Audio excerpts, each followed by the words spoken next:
Welcome to New Rose Glow. I'm doing Annabe's Secrets to the Elite Woman Masterclass, and today is a storytime video.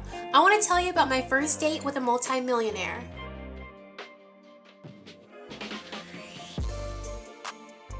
I want to start off by thanking everyone who's believed in me.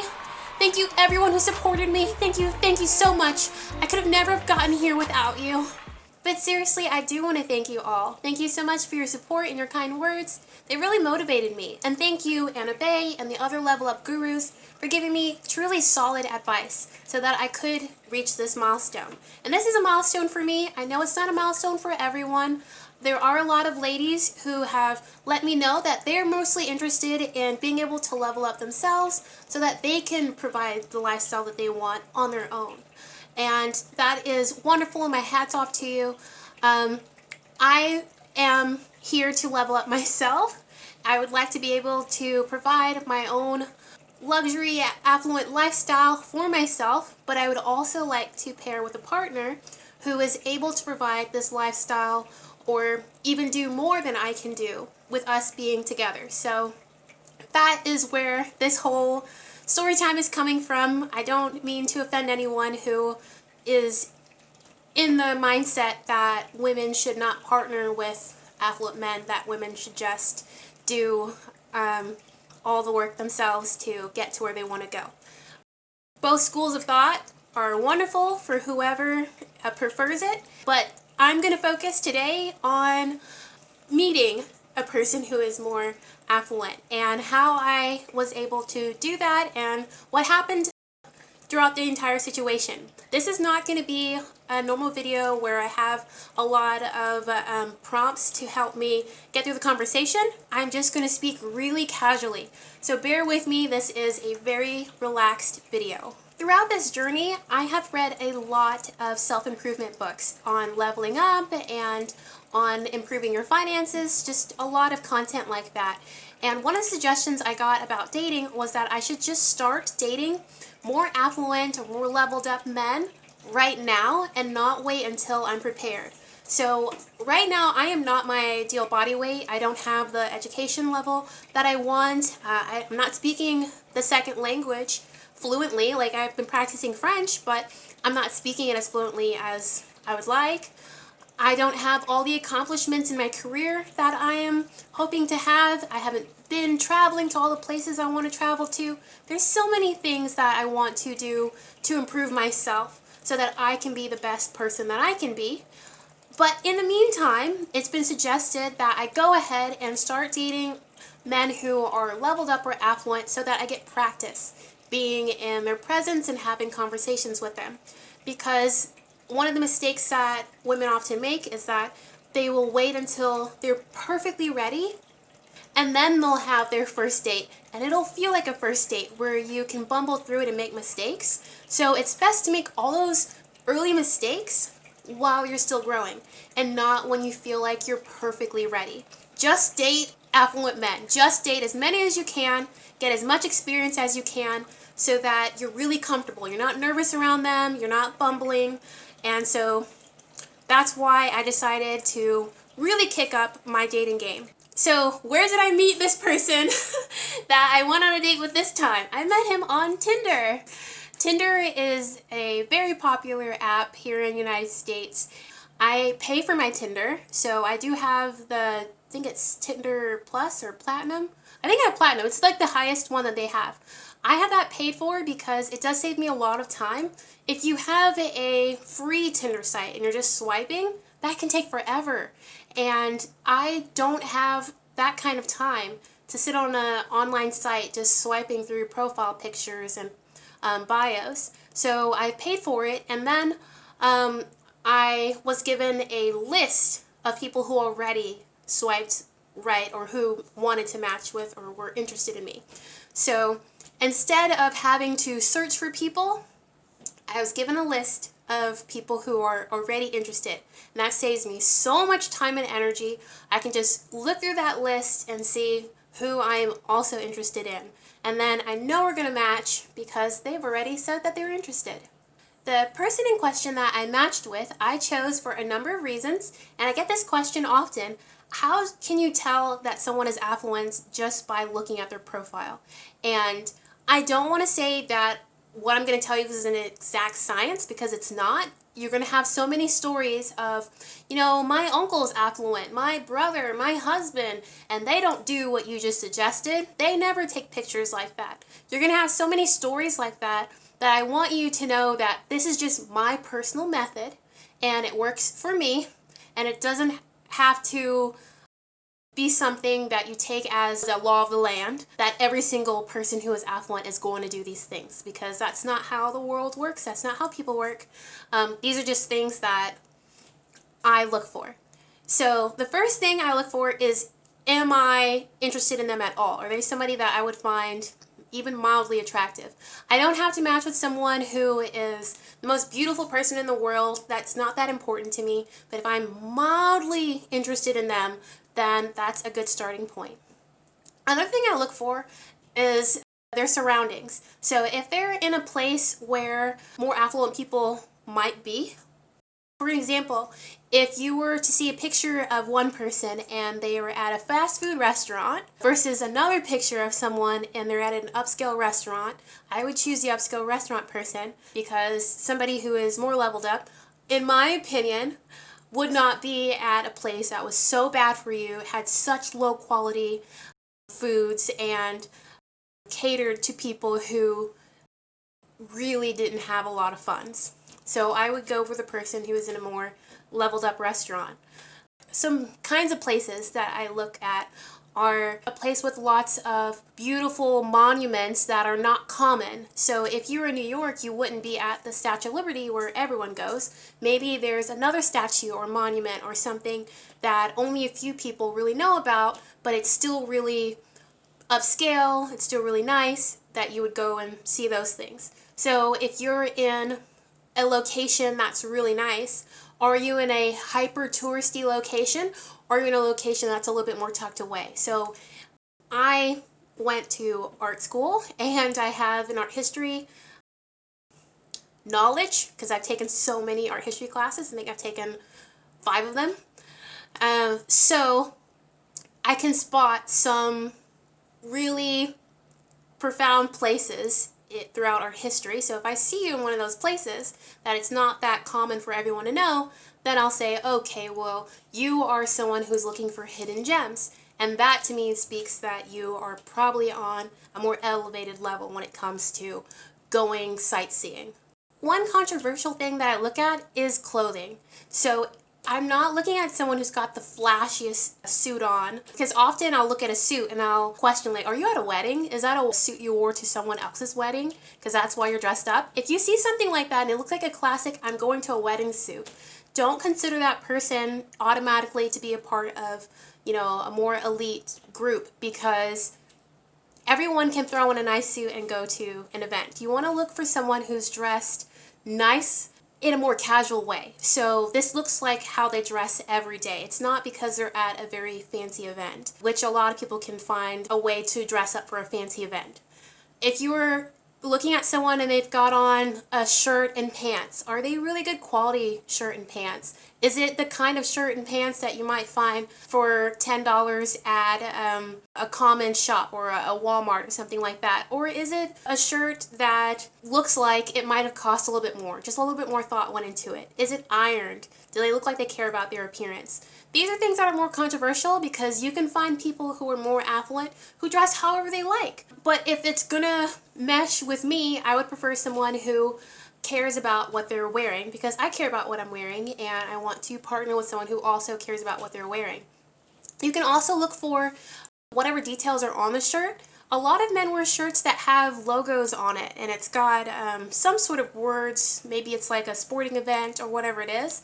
You can look up what that event is and see if it's an event that has a high ticket price, and maybe that's an event where only people who can afford to go to those events go, or if it's a common event that people go to. So really paying attention to those kind of details. Other details are the elements that are in the photo. So if you see that they're surrounded by friends that look more affluent, more leveled up, then most likely that's the kind of circles that they hang out with. I even look at what kind of pets they have. So if they have a dog, Is it a dog that looks like it's well groomed and well taken care of? Or does it look like a dog that they let out in the backyard and just whatever goes on with that dog and they don't take care of it?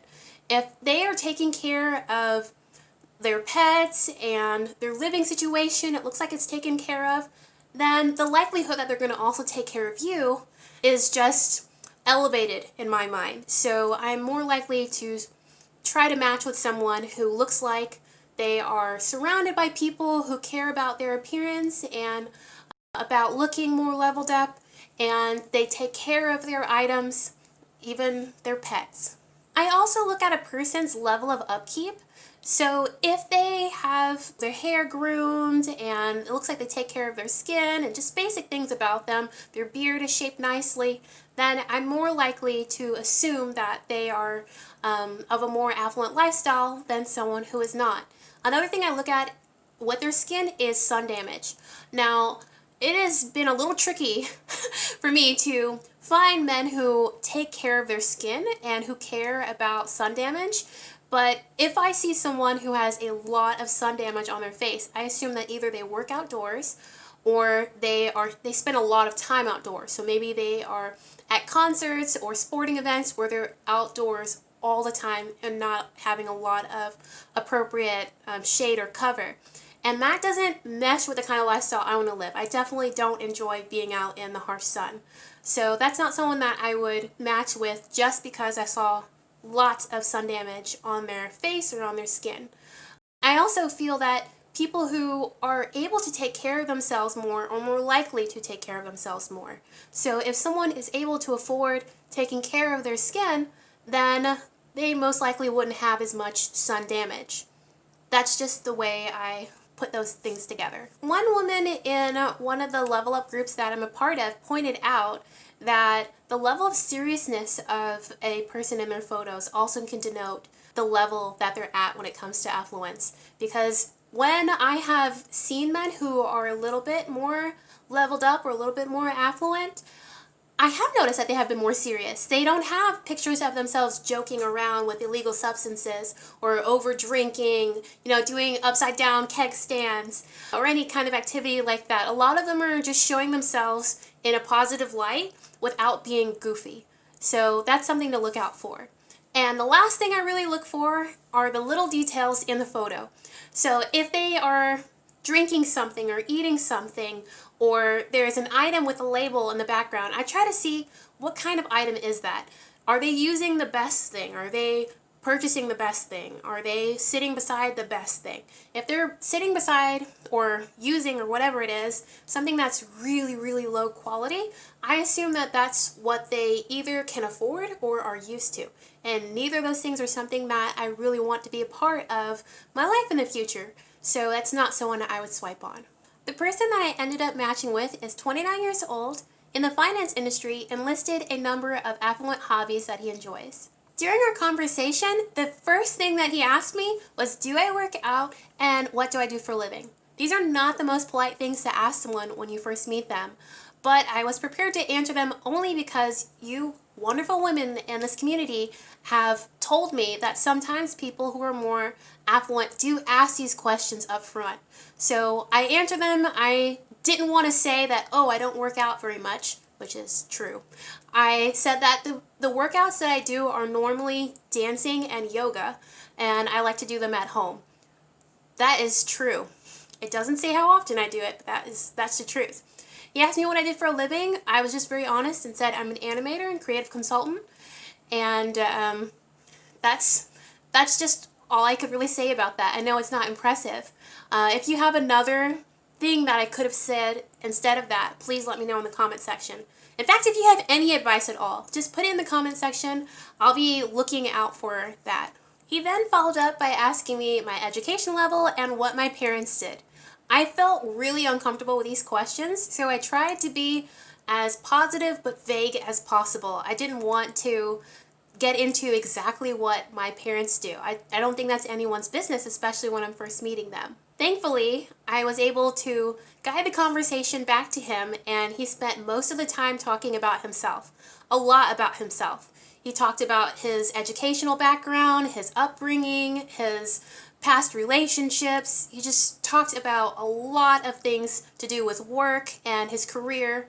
I learned so much about him, and I think it's important when you're first meeting someone not to ask direct questions, which can be a little rude, but to ask questions that are going to guide the conversation to a place where somebody can answer in a way that they feel most comfortable.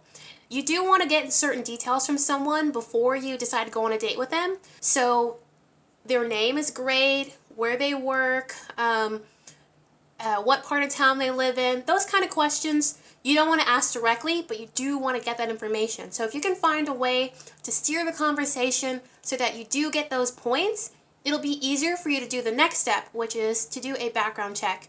Before you meet up with anyone, it's really important to make sure that the things they told you were true and that they are who they say they are. I think we talked online for a total of 3 hours, but we broke it up. It wasn't all in one sitting. So I spoke to him for maybe about an hour, and then he asked if I would text him. So he sent me all these messages that are impressive things about him, and then he's like, yeah, go ahead and text me. And I think the assumption was I was going to be so impressed that I would run to text him and, really try to connect with him. But that wasn't the vibe I got. Actually, I'm a little bit turned off when someone spends most of a conversation talking about themselves and not really trying to get to know the person that they're in conversation with. It felt really one-sided. So I decided that after having our first batch of conversation, that this wasn't going to be a regular dating situation for me. This was going to be more of research. Because like I said earlier, I was told to just go on as many dates with affluent men as I could so that I could get more accustomed to being in their presence. So I initially hesitated on texting him, and I waited a few hours, and then he messaged me again saying, hey, all these flattering compliments, would you text me? And I texted him. One thing that you will notice on online dating sites that I have is that a lot of times when men ask for you to text them, they immediately start sending you photos. And I think it's because they want you to send them photos, but I don't do that. And you have to know where your boundaries are before you move things off of whatever dating app that you're on.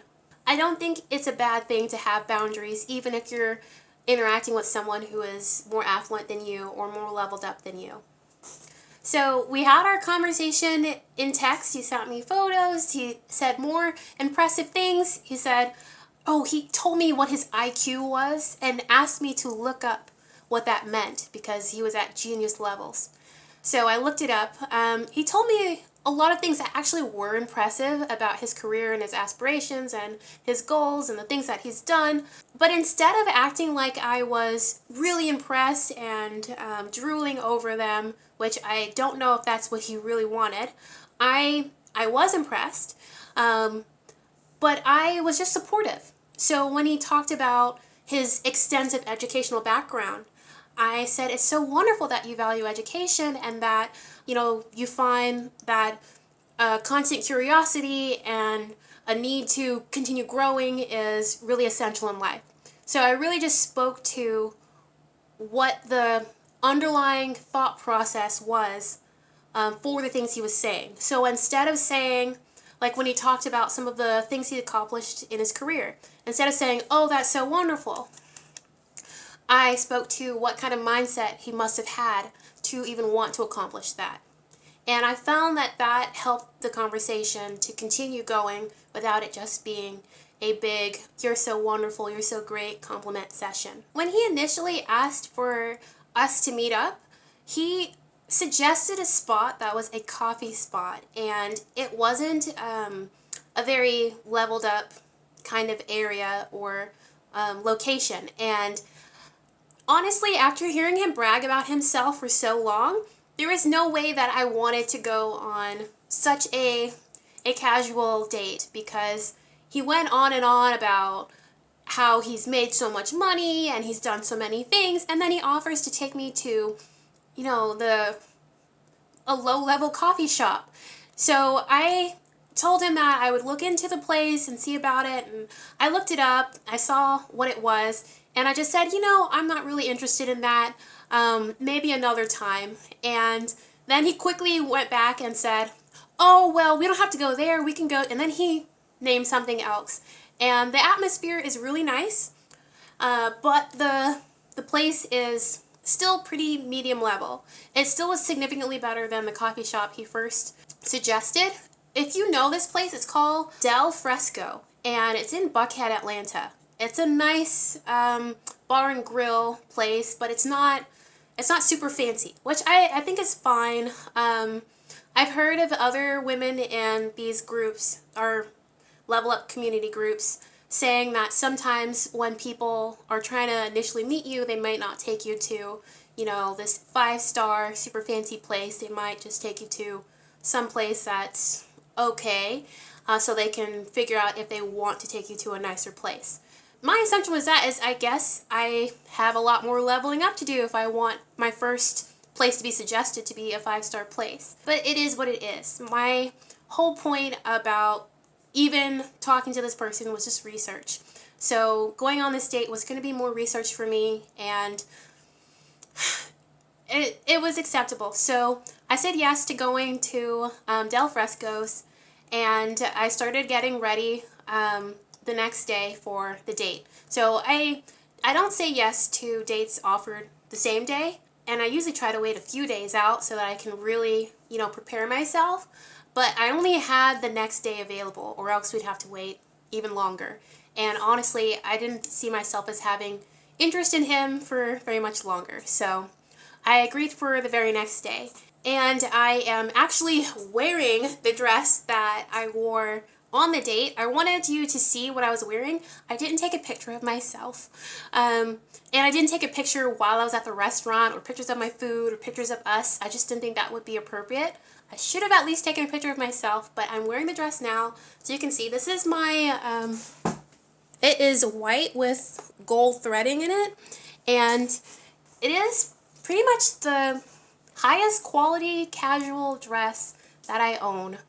I am still working on my leveled up wardrobe, so I wore what I had. I have this.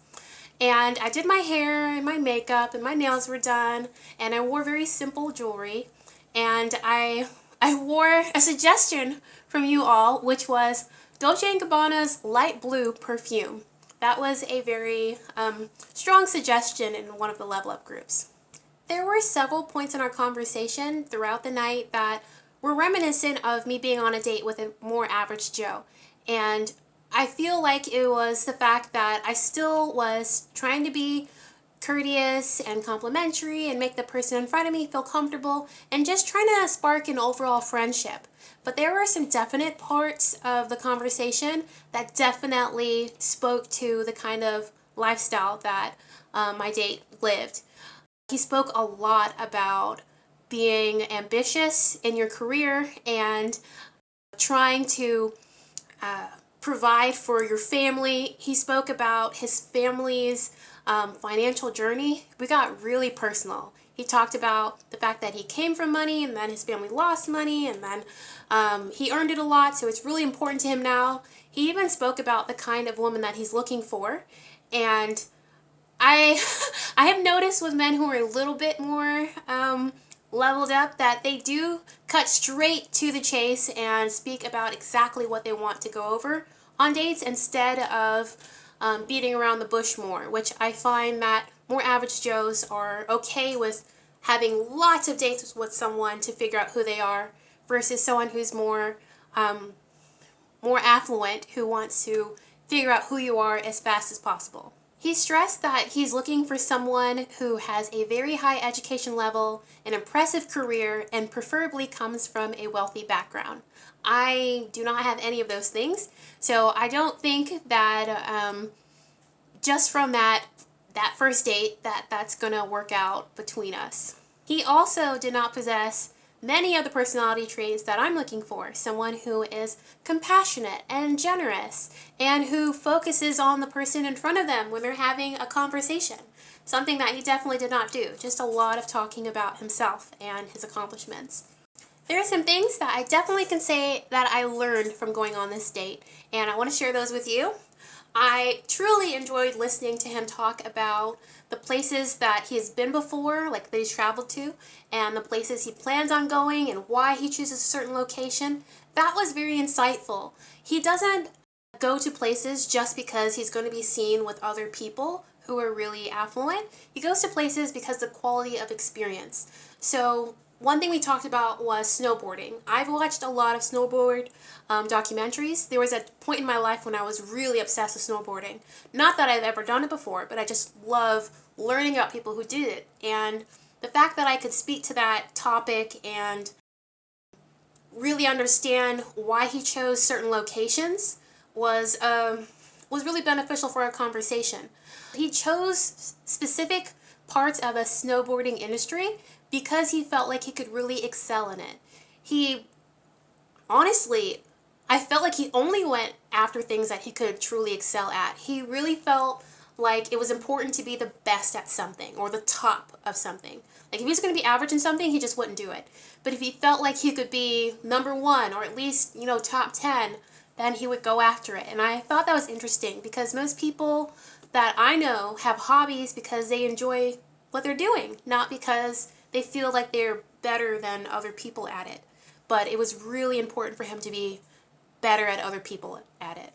Because of his life experiences, being able to provide for his family was of the utmost importance. He spoke about that a lot and about partnering with someone who also believed that it was important not to give a good lifestyle to his children, but to give them the best lifestyle, the best education, so that they could have the best job and the best opportunities. That was really, really stressed upon. I also thought sometimes during the conversation, when do you ever relax? When do you ever just enjoy life? A lot of times when he's going to these locations, he's thinking about having the best experience. And I wonder if he just takes a breath and just enjoys what he has for what it's worth. I don't know if that is a common thing for people who are affluent, if they're constantly chasing the best, the best, the best, and not really just being okay with what you have. Maybe that's a reason why they're affluent, because they're always chasing the best. That's something I noticed. So those are the things that I really picked up on the date, and I will add that to my research notes. I do have more details from the date, and you're welcome to ask me questions. I just didn't want to make this video very long. I ended up taking screenshots of our entire conversation, but I'm not going to post it because I do think that people have the right to privacy, as I'm also not going to post his photo and his profile. I don't think that would be very nice of me. Even though this date wasn't the picture-perfect movie scene where I get taken off in a helicopter and we go to some exotic restaurant, I still plan on continuing to date as many affluent and leveled up men as possible so that I can familiarize myself with the conversation and the kind of expectations that people in these circles have.